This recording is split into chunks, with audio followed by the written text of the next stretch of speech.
Right, good evening, everyone. My name is Cherie and I am from Aldea.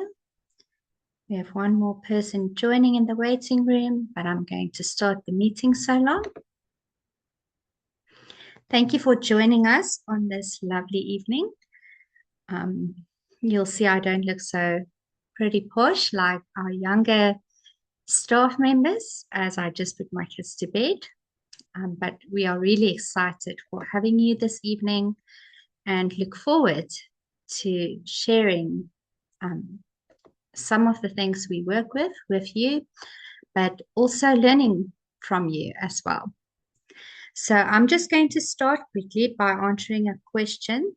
If you need an attendance certificate, please just put the word certificate in the chat box with your email address so that we know who you are and as well as your name and surname as well. Thank you. Right, so before we start, I want us to just do something quick. If you can maybe in the chat box, go put an emoji of how your week has been so far. Mine has been quite up and down. So if you can maybe do that, that would be great. As well as maybe tell us where you are from. That would be really nice.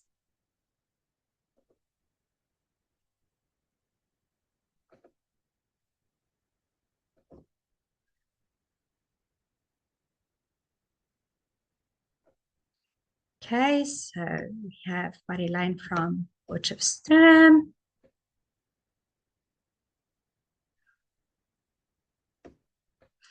We have Christel from Uppington. I love these emojis. You look very calm, Natasha. Ooh, Gabisile, what an emoji. And D, I feel like that as well. We have Middleburg. Ooh, I like that roller coaster. Very cool. We have Bad News, who is part of our Aldea team in White River. We have Sharnai from Walvis Bay. Okay, this looks wonderful. So I'm going to keep on looking in here from time to time. Thanks for sharing that with us. It's really nice to meet you. I'm going to go over and start our session now. So I'm going to ask you later, please move us to our next slide.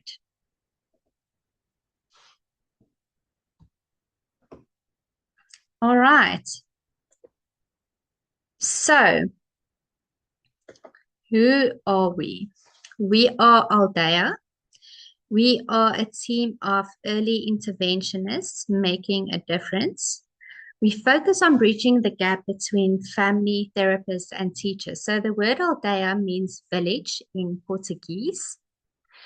And we truly believe that it takes a village to not only raise a child, but to help a child.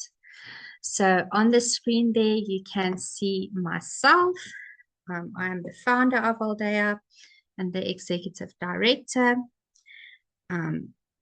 I am a neuroscientist specializing in early childhood intervention, and that's where I did my master's and my PhD in. Then we have Sumay. Sumay has been with Aldea for the last 7 years. She is the clinical director of Aldea. Sumay is also the head of the Johannesburg West practice.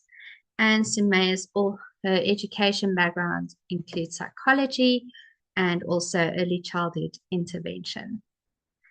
Then finally, there on the right, you can see Yulay. So Yulay is from our Walvis Bay team in Namibia. Yulay is new to the Aldea family. And if I say new, I don't mean this week. I mean 6 months. Aldea has been around since June 2013. A lot of our team members have been around for that long. I'm going to maybe I'll see a little bit later who of the team is on. But as you can see here on the screen, Aldea has branches across South Africa, quite a few. We have our newest branch in Namibia, and then we also have a branch in the Netherlands. All of our practitioners are internationally certified neurofeedback behavior scientists. All of them has either started their education backgrounds in psychology and then moved on to early childhood intervention, or they started in education or pediatric nursing and then moved on to psychology and honors or master's degree in psychology. So that is our team. Just a final thing on Aldea. We have therapy practices.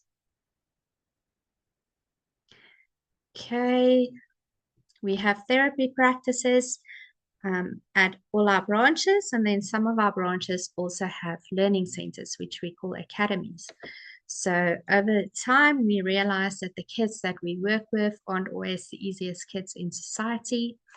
And sadly, these kids are not always accepted, or they really struggle in mainstream schools. So instead of having them sit at home with homeschools, we gave them the opportunity to come to our centers where they also receive their neurofeedback therapy on a constant daily basis.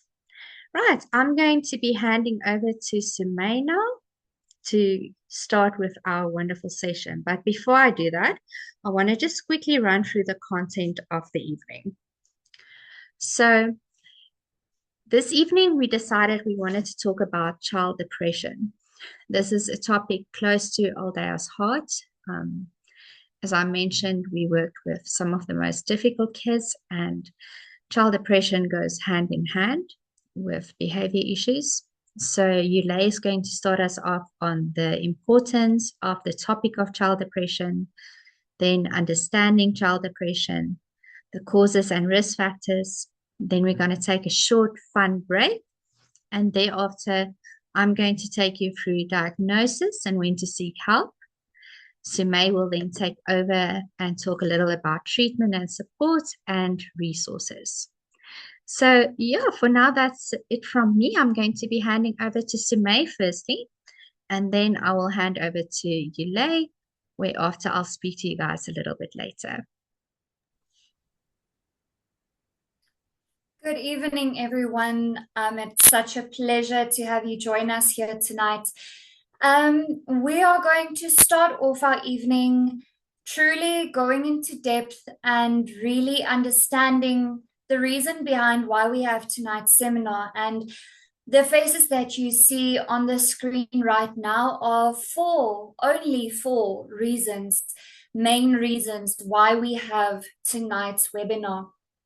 I would like to go through their stories with you, share it with you, so that you know that throughout tonight's webinar that there's more information for you to gain from this webinar, and also for you to learn things that you can do, signs to see, to be able to step in when you realize that this might be happening to your child, that they might experience some of these symptoms.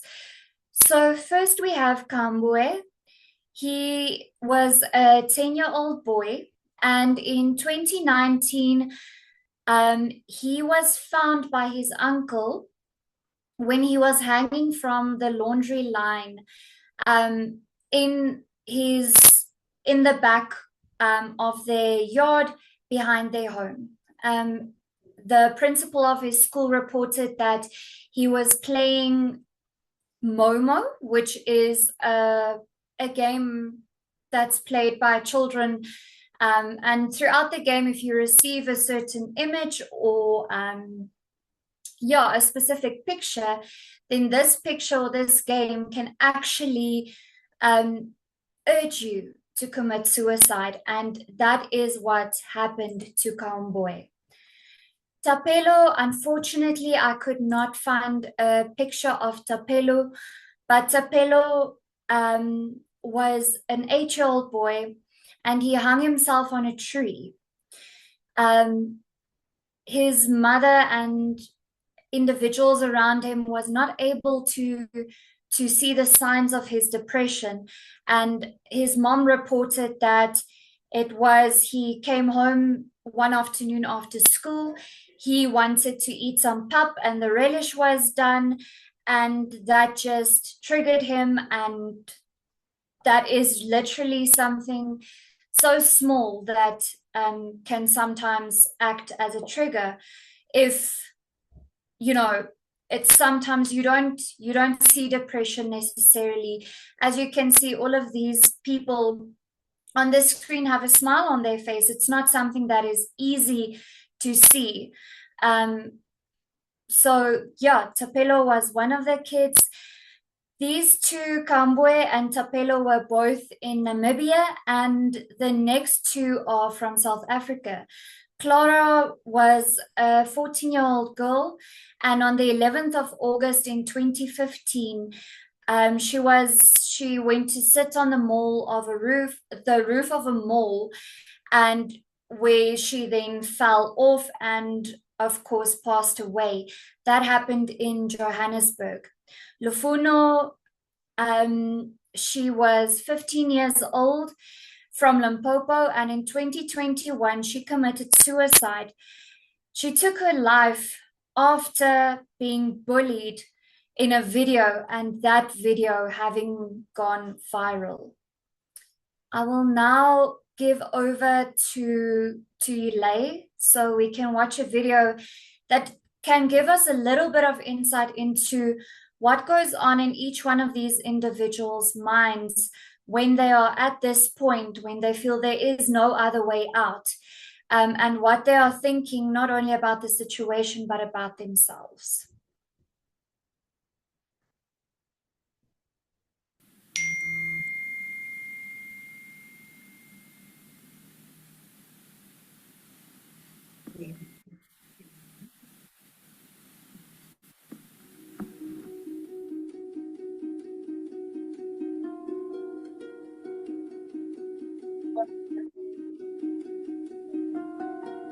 I'm sad.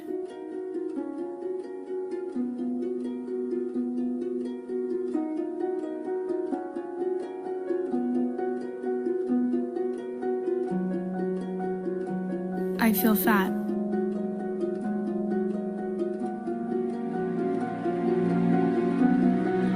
I'm stressed.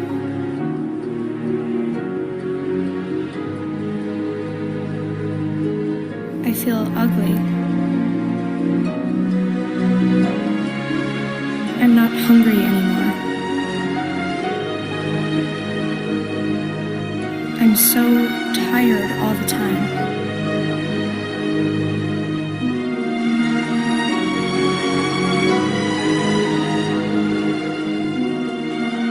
I'm just having a really hard time.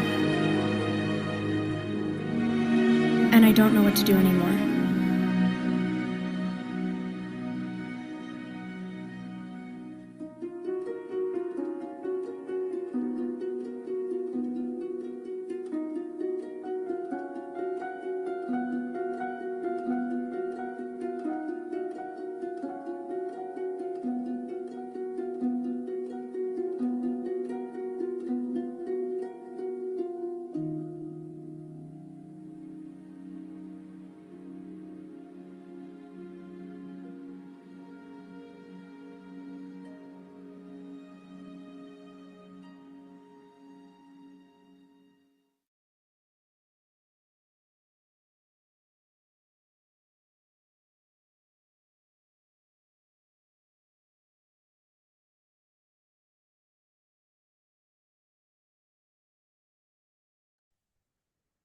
Hey, good evening, everyone. I just quickly want to turn on my video.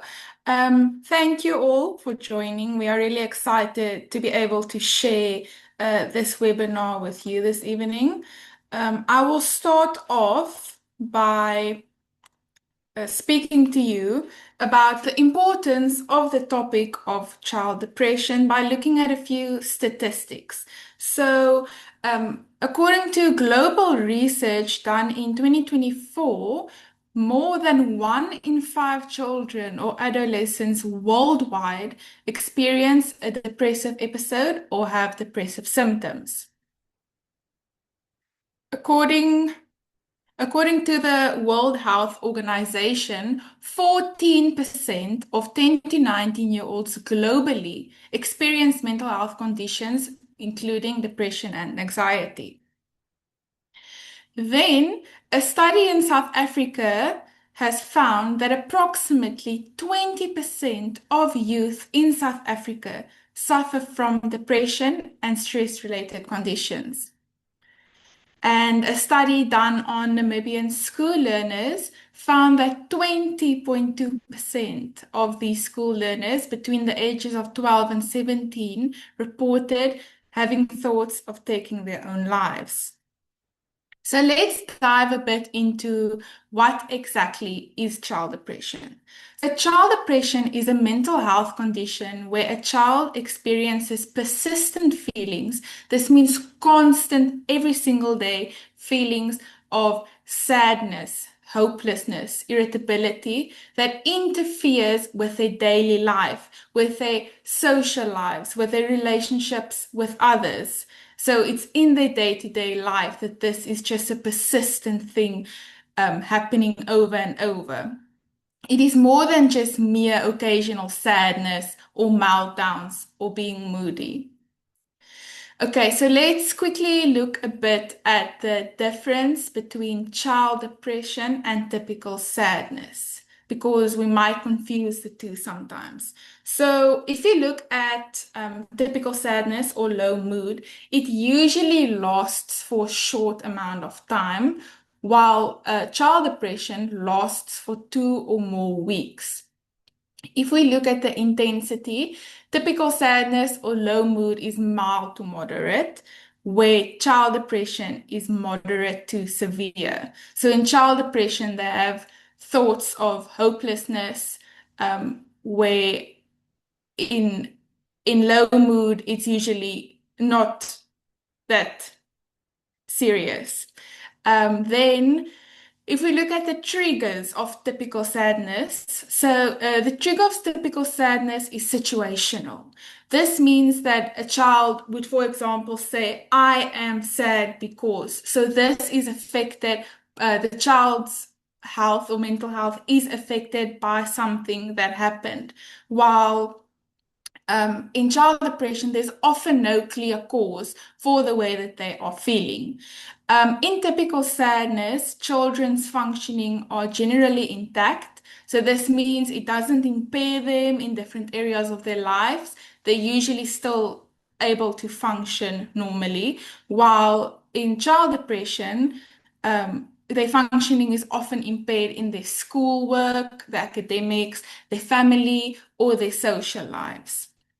Then in children who experience typical sadness or low mood, they might just experience sadness, being tearful, crying, while in child depression, children might be sad, they might be irritated, and they might lose interest in activities that they always used to enjoy.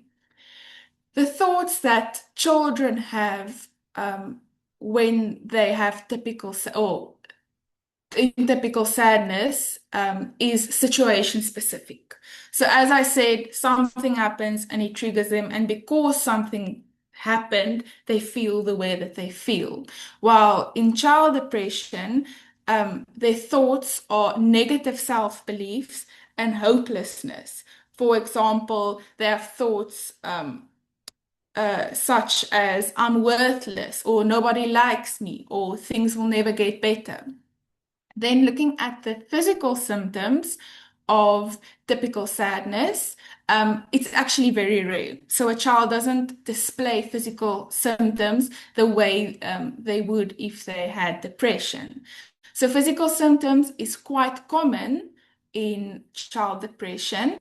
These symptoms might include fatigue, low levels of energy, a change in appetite. So the child can either start eating more, or the child can lose the appetite and eat less, and therefore parents can often observe a change in the child's weight. So the child can either gain weight or the child can lose weight. And then the child can also have drastic changes in their sleep patterns and struggle to sleep. Therefore, they might, as I said, have fatigue, be tired, and have low energy. Then the risk of self-harm is very rare in a child who has a low mood, compared to where in child depression, it is quite possible, especially in teens. Okay, now let's quickly have a look at the signs and symptoms of children who do experience child depression. So looking at the emotional symptoms first. So children who suffer from depression often display constant sadness or low mood.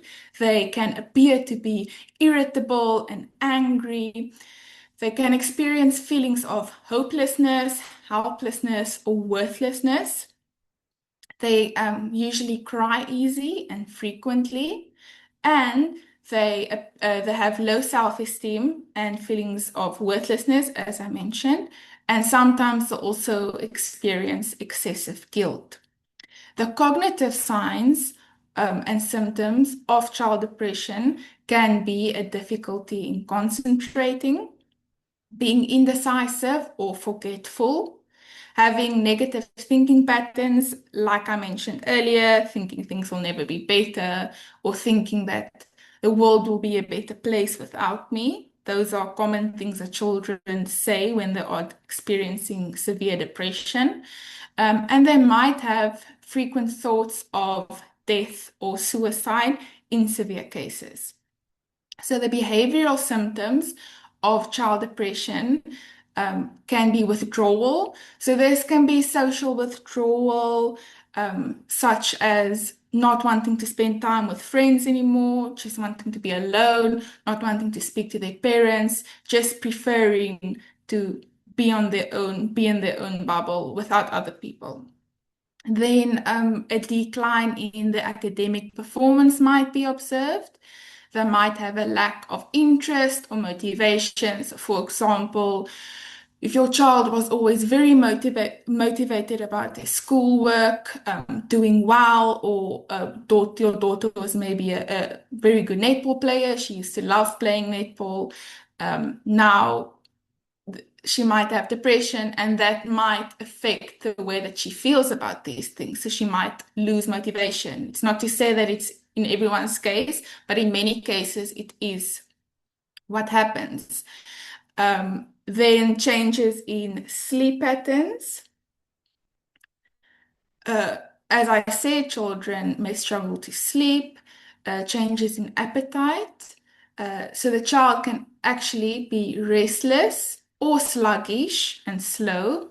And in a lot of cases, children who are experiencing depression, if they are not withdrawing, they might be clingy or have an increased need for being reassured.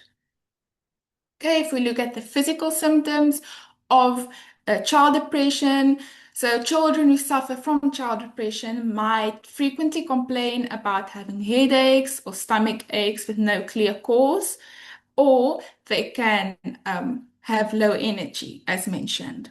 Then some of the red flags that parents must have a lookout for and must not ignore is if your child talks about harming themselves.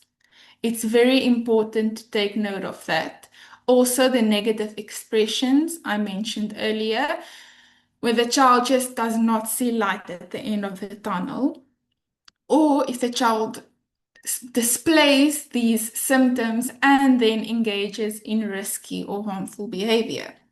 Then just a few age-specific notes. So in young children, usually in preschool or primary school, they might show more irritability, clinginess, or regression. So regression means when a child reverts to behaviors typical of a previous stage of development in order to cope. It's a coping mechanism. So, for example, bedwetting or thumb sucking or temper tantrums. When older children, it might manifest more likely with withdrawal or having low motivation or negative self-talk. So some of the common misconceptions about child depressions is that children cannot have mental health issues.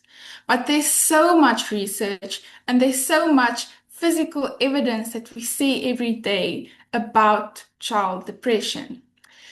Many people believe that children will outgrow their problems, while if depression is left untreated, it can be so dangerous.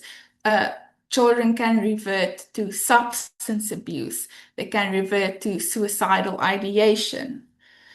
Then talking about their mental health will worsen their problems. That is so wrong. One of the best things that you can do for your child if they are suffering from depression is to have someone talk to them about it, to have someone, a mental health professional, equip them with what they need in order to overcome those challenges that they are facing, rather than just suppressing them. Many people think that children are attention seeking or being manipulative if they display symptoms of depression. And then another myth or another misconception that people have is that good parents can always detect if their child is depressed. Now, let me tell you, it doesn't matter how good of a parent you are. Yes, sometimes these symptoms are evident, but children often mask their feelings. They often also revert to other behaviors such as deviant behaviors, being naughty, being irritable, crying.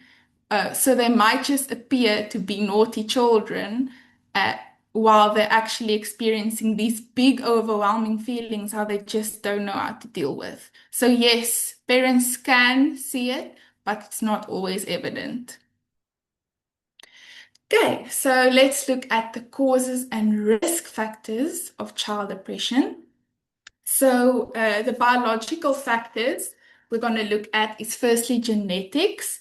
So a child who has a family history of depression or mood disorders have a significantly higher risk of getting depression. Then the child's brain chemistry, so chemical imbalances in the neurotransmitters such as serotonin and dopamine, those are the happy hormones, can affect a child's mood regulation and therefore cause or lead to depression. Medical conditions such as diabetes or epilepsy can also lead to depression. Then some of the psychological factors that might contribute to child depression is having a low self-esteem or having low confidence, being perfectionistic or excessive self-criticism. So that means being really, really hard on yourself, feeling like you have to perform well all the time, otherwise you would be disappointed in yourself.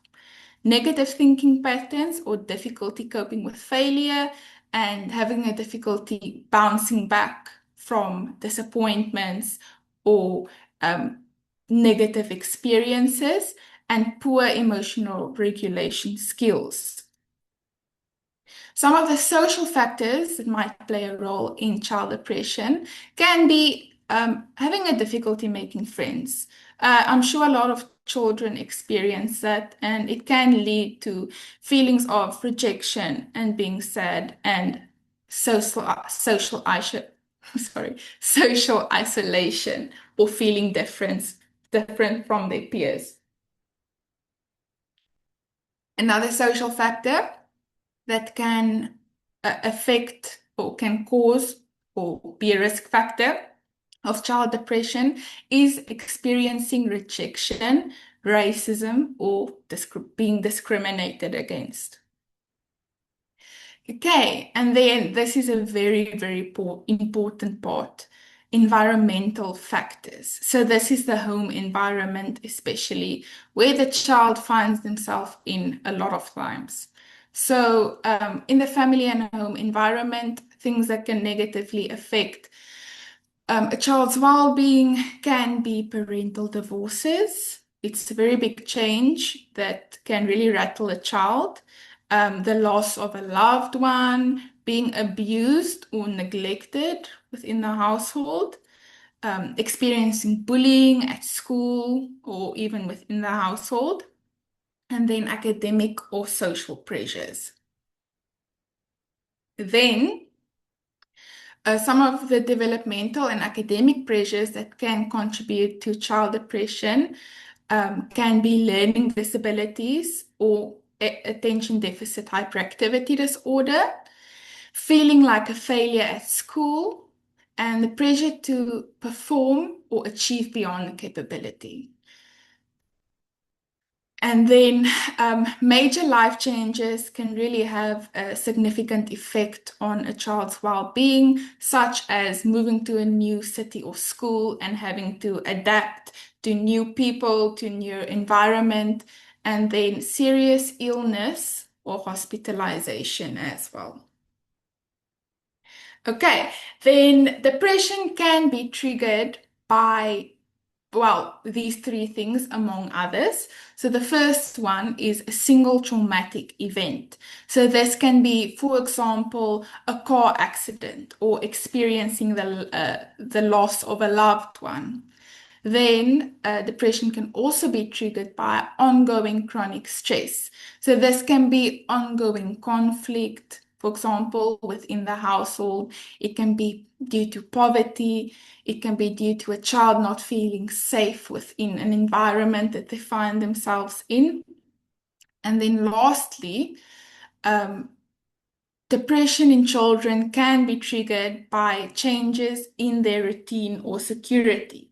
This is because children rely heavily on structure, predictability, and stability in order to feel safe and secure.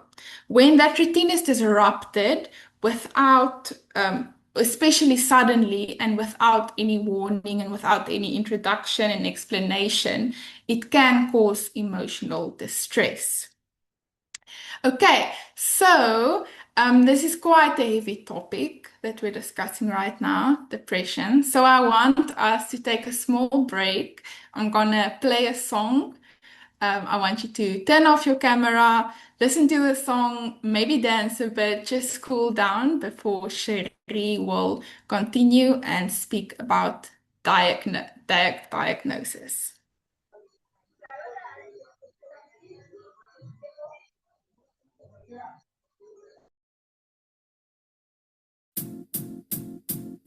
It might seem crazy what I'm about to say. Sunshine, she's here. You can take a break. I'm a hot air balloon that could go to space with the air like I don't care.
if you feel like a room without a roof. Clap along if you feel like happiness is the truth. Clap along if you know what happiness is you. Hey, clap along if you feel like that's what you want to do. Come on.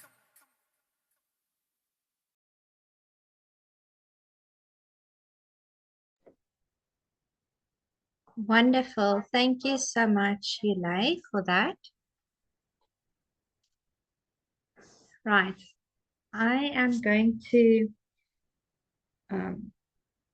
just give me 1 second. I am going to start with the diagnosis of the child depression. Yulay, okay, you are busy doing that. That's perfect. All right. While we prepare the slides, I just want to add something before we jump into diagnosis. I think this is quite important to add. Yes, sometimes when we look at the diagnosis of a child, this is what we look at. So I'm going to now give you the theory around it. However, please don't just focus on the theory. I think it's very important to note what Yulay was saying. It's very important to rather be safe than sorry. So in a clinical setup, childhood depression is diagnosed based on a clinical criteria. We call it the DSM-5, and it's basically all the symptoms and signs that Yulay just mentioned. We usually say that it must be present for at least 2 weeks. The reason for that is that it is not situational. However, for some kids, emotions are very overwhelming, and you should not wait for 2 weeks to see if your child's sadness or their depression goes away. We say that it must cause significant impairment in school, home, or social functioning. We say that it must include physical, emotional, and cognitive symptoms, including irritability, fatigue, or negative thinking. When I look at all of these symptoms, I remember when I was asked to speak at a school not so long ago, and I was actually speaking about bullying. And usually after I'm asked to speak at a function or school, I say, if you need to speak someone, please stay behind. I never expect kids to stay behind because their friends will laugh at them. That day, I had to phone people to come and assist me because the entire hall stayed behind. And it wasn't just because of bullying. The stuff that I heard that day, I can't even begin to express how bad it was. And many times we think that it's not that bad, just get over it. Don't worry about what people say about you. We grew up in a very different world to the world that kids are growing up today. And it is very important that we realize that. Yulay mentioned that a lot of parents say kids are manipulative. And yes, this is the very first thing every parent that enters my practice room says. My child is very manipulative. And yes, that might be the case, but you also don't want to be that parent that says, I should have done something about this situation. Whether your child is manipulative or whether your child actually has depression, your child is looking for help. So they still need the same kind of help, whether it is manipulation or whether it is depression. Yulay also mentioned that good parents can miss out on their child's being depressed.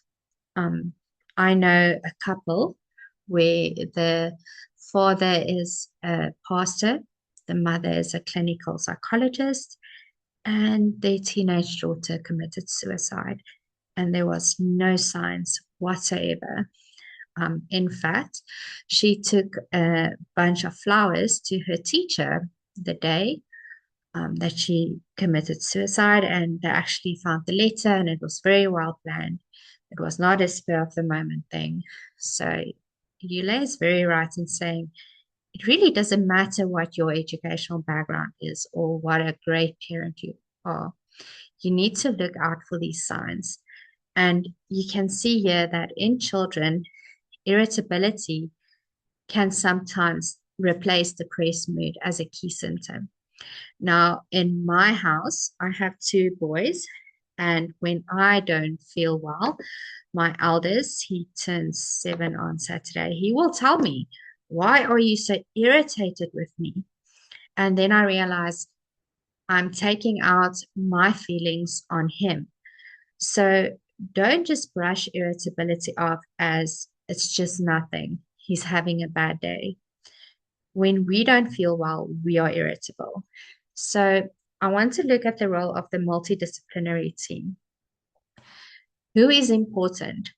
Firstly, pediatricians or your GP can rule out physical health conditions. Why? Because some physical health conditions actually mimic signs of depression. If a child's thyroid is affected, they can show signs of depression. So it's always important to rule out physical health conditions. Then psychologists, psychiatrists, behavior specialists, we conduct the assessment to make sure what is going on here. Is it depression? Is it anxiety? Is there something deeper? Now I'm getting to the lower part of the list, but in my eyes, this is the most important part of the list. Teachers provide behavioral and academic observations, and parents or caregivers give insight into changes in the mood, routine, sleep, and functioning. Why are they the most important, the parents and the teachers? Because you will have a single visit with a pediatrician or a GP or a psychiatrist. You will have a once a week appointment with your psychologist or your behavior specialist. A teacher sees a child 5 times a day. A parent sees a child 7 days a week or 5 days a week. A parent sees a child 7 days a week. A parent is always the expert on their own child. So if you see something is wrong with your child, and I've actually had this discussion with a mom not too long ago where she said, they just said something is wrong, just take her to a play therapist. That is not the answer. The answer is not, oh, he's a little sad, just take him to someone who will play with him for a little while. That is not the answer. If you are not happy with the milk you buy in a shop, you go and you can complain about it. And you go to a different shop and you buy the milk you want to drink. Why are we so okay with just listening to professionals tell us that we don't know what we are talking about? And as I said, I'm a mom myself. You are the expert on your own child. And then finally, collaboration is the key to an accurate diagnosis. It is important for all of these people to work together. Remember in the beginning, I said that Aldea means village because all of us work together. And, in South Africa, we work together with Child Welfare South Africa as well, where we work with social workers.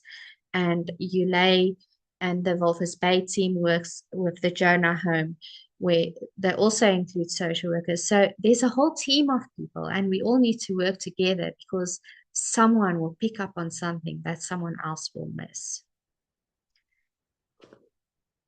Right, finally, challenges in diagnosis. Many times, symptoms overlap with normal developmental changes. This is so important, especially if your child is young or if they are going into that preteen phase or when they go into the teenager phase where hormones start. It's very difficult. Is my child going through a phase? What is happening? Again, don't second guess. Just do something. If someone tells you, okay, you know what, we've checked your child, everything is fine, at least you did something about it. Now, some kids actually lack the vocabulary to express their emotions. at Aldea, we see a lot of kids who are nonverbal autistics, and through speech therapy and behavior therapy, they start talking. Or we see kids who has selective mutism, which is also a sign of anxiety.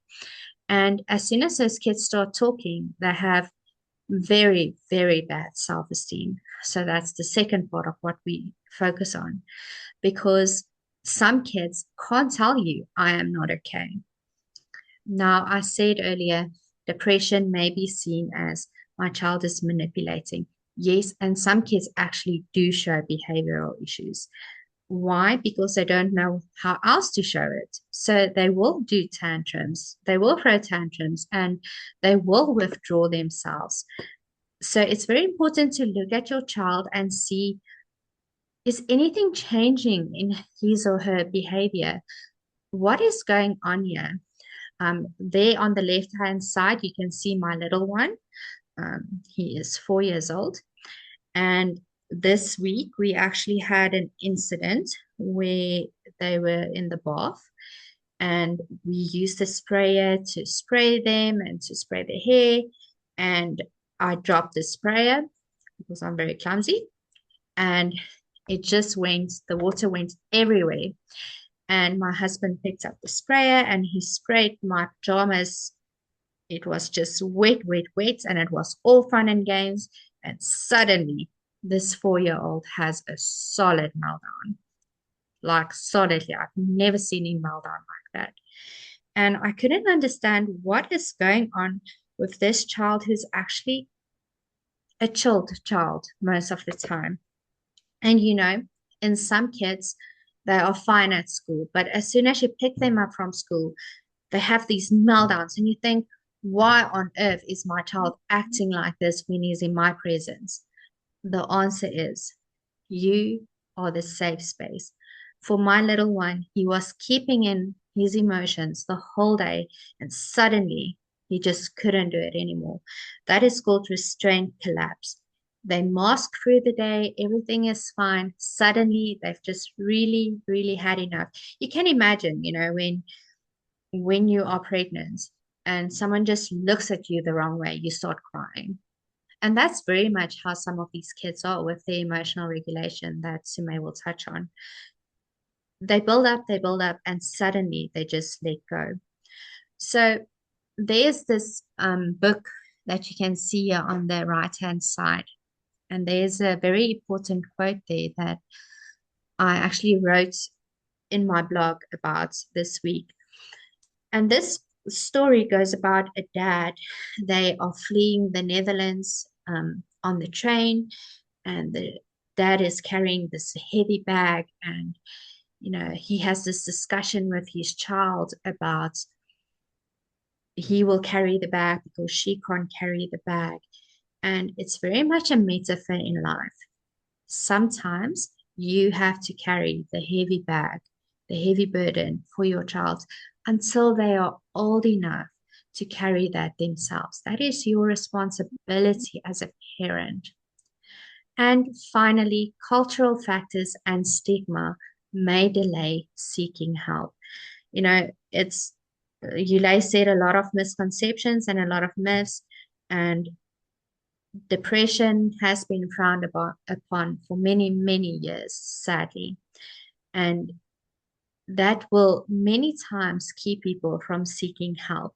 So it's very important that we seek help for our kids. And Sume will now take us into the next part of how you can seek this help for your child.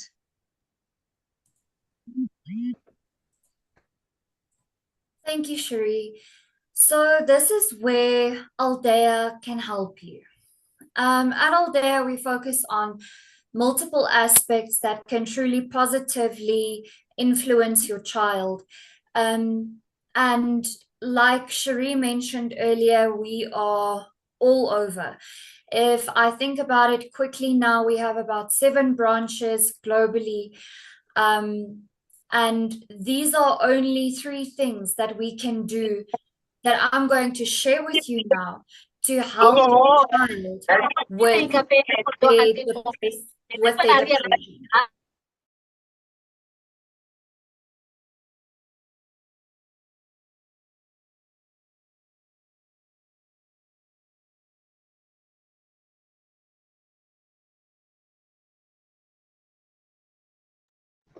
Sorry, Sumay, you are on mute. Just repeat My the last few apologies. minutes. My apologies. Thank you, Shuri. So, one of the first things that we can help your child with, is emotional regulation. If your child does not understand their feelings and they do not know how to manage their feelings, you have to be able to identify what you are feeling in order to manage it successfully. And that is where a lot of children really struggle.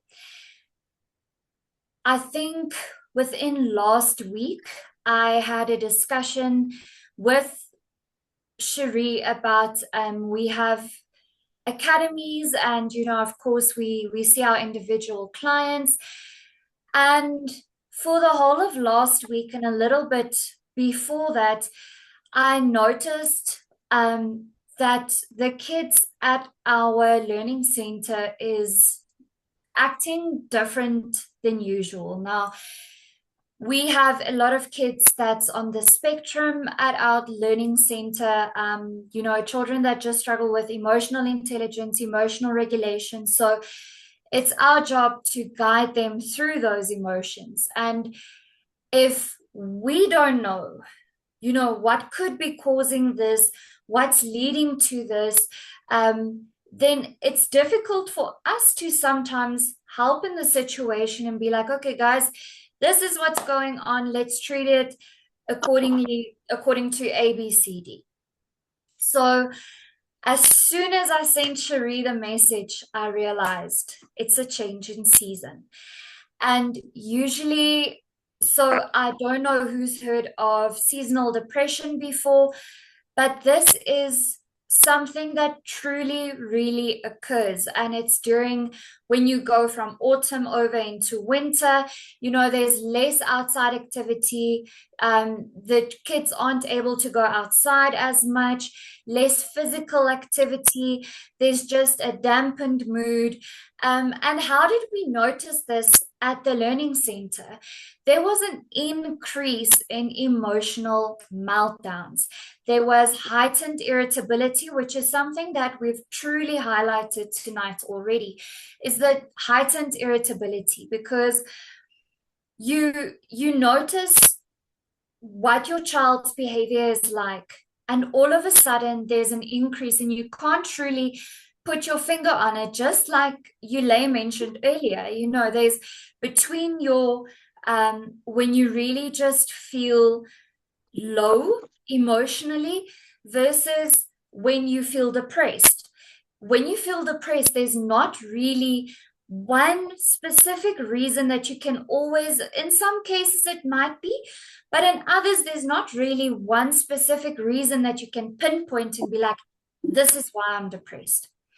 So it's really a case of, like Cherie said, is to take into consideration multiple aspects. And that includes going to multiple professionals. So emotional regulation is one of the things. And what it basically inquires is that you have coping mechanisms that you can provide your children with, and then guide them through, how do I regulate my emotions? As Cherie mentioned earlier, there's not really, sometimes your emotions overwhelm you so much that you don't even know where to start. Where is A, where is Z? You don't know where to start with the entire journey. So as caregivers, teachers, parents, therapists, professionals, it's our duty to take that upon us and help them with that type of regulation. Within next week, we are going to post our first podcast that has to do with emotional regulation within children. And that is one of the ways that we can help out from our side. Another one is cognitive functioning strategies. So this includes improving focus, memory, and decision-making within your child. Oftentimes, like Yulay mentioned earlier, one one symptom can be that your child loses focus and they are not interested in what they usually do. So if your child loses focus more often in class or during tasks at home, etc., and it seems like it's happening all of a sudden, and once again, there's not really something that you can pinpoint being like, okay, but this is why it's happening, then that might be something to look into. But together with the emotional regulation, as soon as your child learns how to regulate their emotions better and how to cope with the challenges and fears and everything that life throws at them, there are strategies and activities to implement to improve their cognitive functioning together with that. Now, as you heard earlier, every member of our team is a neurofeedback and behavioral practitioner. Now, what does neurofeedback mean? Because, of course, that truly forms part of the core of one of the many things that Aldea does, and that is to retrain the brain activity patterns. So how do we do that? Oftentimes there might be situations in which the child feels really negative towards a certain situation, and they struggle to basically what I just said now, to retrain their brain in order to think about the situation differently, in order to be able to really identify, how am I going to get myself out of this situation? So we retrain the brain to think differently, to solve problems in a different way, and to really just be able to cope with these emotions. Then next, we're going to look at treatment and support that you can implement at home, but also at school. If there's something that, you think, okay, this is a little bit off, but perhaps the professionals in your area is booked for a couple of, some time, or you think, okay, there's going to be something coming up that might serve as a trigger for my child, or some of the symptoms that have been mentioned tonight is visible in your child, then these are some of the things that you can do at home. And if you are a teacher at a school, then this is maybe something to consider implementing. So earlier we mentioned that it's important to communicate with your child. So to create a safe, supportive environment, your child needs to know that if they want to talk and when they want to talk, that you are available for them. It's very important not to necessarily say, yeah, no, it's fine, I'll be with you in 5 minutes. 5 minutes comes and goes, and you get busy with something else. It's very important to put that time aside. Ali, which is she is our practitioner, our franchisee in Joburg North. Her and I did a seminar on the Saturday that just passed, and one of the moms there mentioned that for some or another reason, her teenage boy will just open up when they're on a car drive. She doesn't know why, she doesn't know what's the reason, but that helps. And if that is what it takes, then you make up some kind of reason to take your child on a car ride, if that is what helps them to open up. So it is important during times like this, when you might suspect that there might be depression, or that you even feel unsure about the situation, to truly avoid harsh criticism and to minimize these negative feelings. And it's also important to let your child know that they're not alone. And once perhaps identified as depression or symptoms of depression, that is not necessarily, it's not their fault. Depression is not their fault. As Yulay has mentioned earlier, there's so many reasons, things that can cause depression, and your child is not alone in it. And I saw a comment earlier that said that that individual actually never thought about depression taking place within a child, but perhaps more or only in adults. And it's important to let your child know that that is not the situation and that they're not alone in this. So open communication and upholding a routine. One of the situations, the causes was earlier that if your child's routine changes, and that is very true. As soon as one aspect of your child's routine changes, it can change the entire emotional situation, which could lead to depressive symptoms or to a state of depression. So even if in the smallest manner possible, if it's possible for you to uphold a routine as much as possible, that could truly be something that can help your child immensely, even if it is just in the smaller things of the day. This is the basic structure of our day that we're going to follow. We wake up in the morning, we brush our teeth, or we eat, we brush our teeth, however it may be. That small little bit of routine that you implement in your child's day will help them to put the puzzle back together again. Encouraging healthy habits like nutrition and sleeping enough and physical exercise. That is not something that you always feel up to when you are in a state of depression or when your emotions are feeling low. It's not something that you always feel up to, but oftentimes, and I know this might seem like a little bit of a stretch when it comes to teenagers perhaps, but sometimes for you as parent to join into that physical activity makes your child not feel as isolated and as, in a manner of speaking, that they're facing this alone. It means that you are in it with them and you're trying to help them by being right there next to them. So even if it is just stretches in the afternoon or something like that, it's still a manner of physical exercise. Then to model emotional regulation. So by this, we sometimes think that when we model emotional regulation to our children, it's often showing them that we are always in control.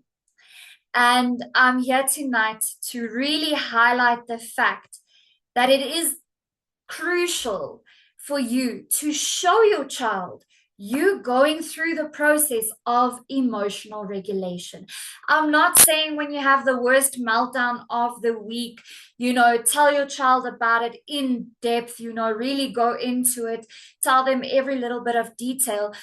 But something that you can do is to tell them, I had kind of a rough day.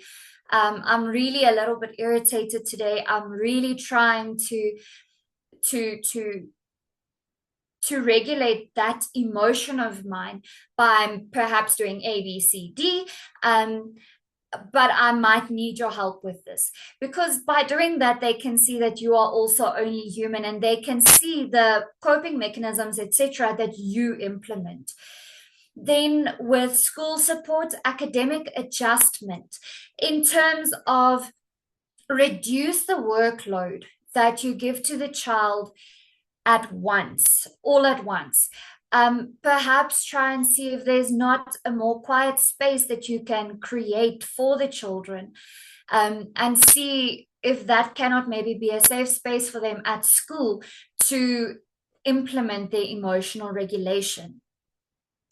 Peer support and connection. Of course, this comes in when your child, if you can truly encourage your child to take part in extramural activities, any sport at school or cultural, anything cultural at school, just so that they are able to surround themselves with peers that understand them perhaps a little bit more, someone that is there to support them emotionally.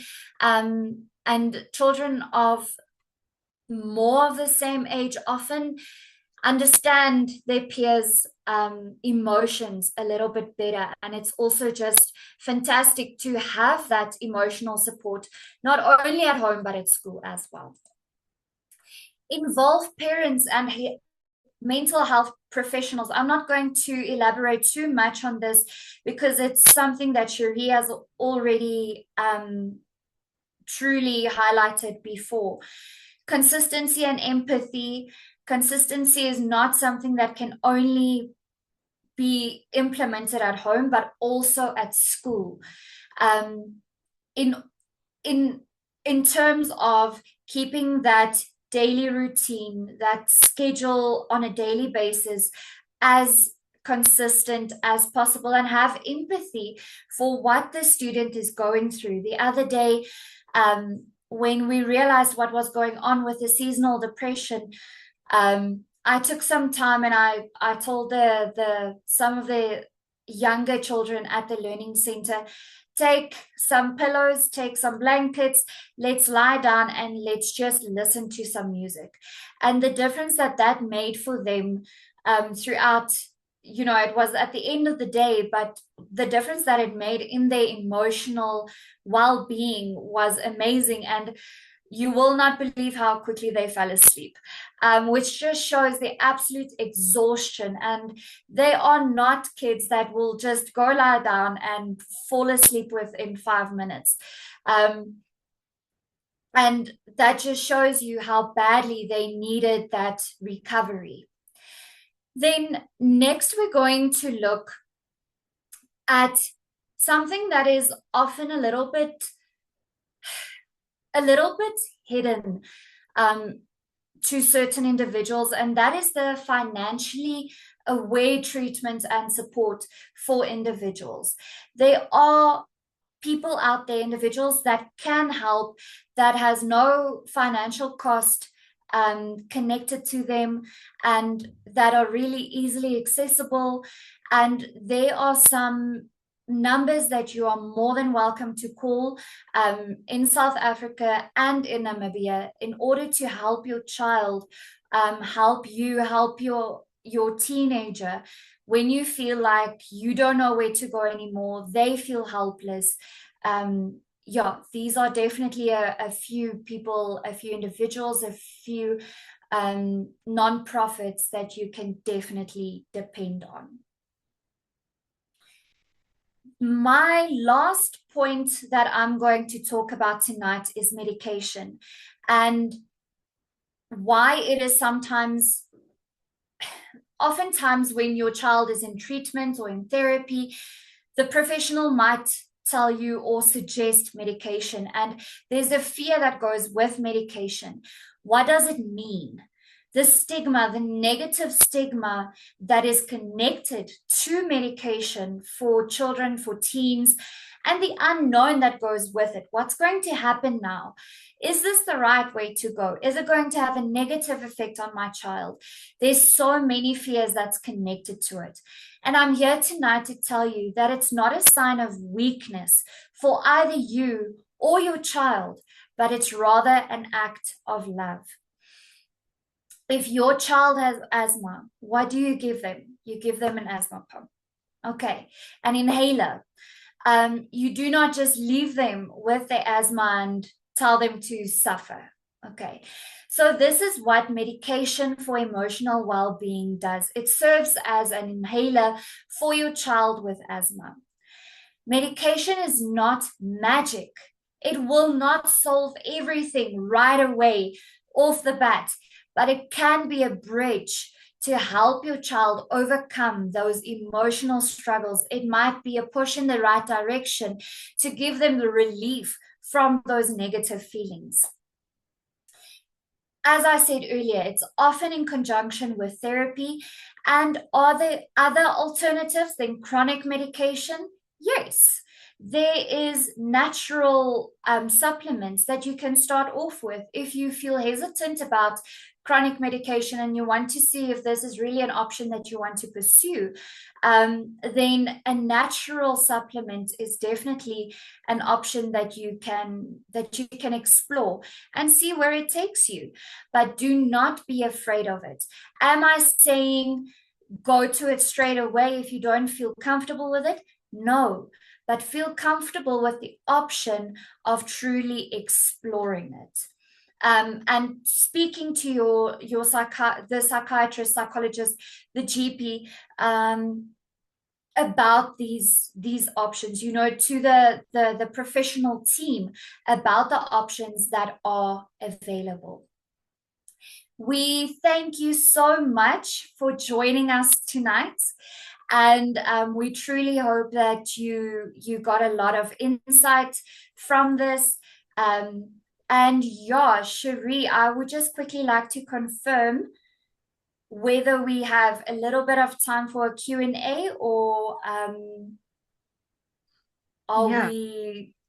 Yeah, okay. So we would like to open the comments for questions, as well as if you guys feel are comfortable enough to turn on your speakers to ask us some questions.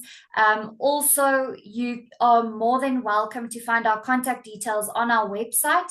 If you have any questions for any of us at Aldea or myself, Yulay and Cherie, if you want some extra information that you might not feel comfortable sharing right this second, then you are more than welcome to contact us as well. Yes, thanks, Sumay. Thanks for that. You're more than welcome to send us a message now in the comments section if you have any questions, or even to turn on your mic in your video if you don't mind. We like to see that we are not talking to strangers. It always helps. So if you do feel open to that, please turn on your video so that I can see a few people. I would really like that. We don't mind pajamas. We've done webinars in pajamas as well, so we don't mind that. So that would be really nice. Oh, thank you, Marianne. Thanks so much. Oh, there we go. Thanks, Marika and Wayne.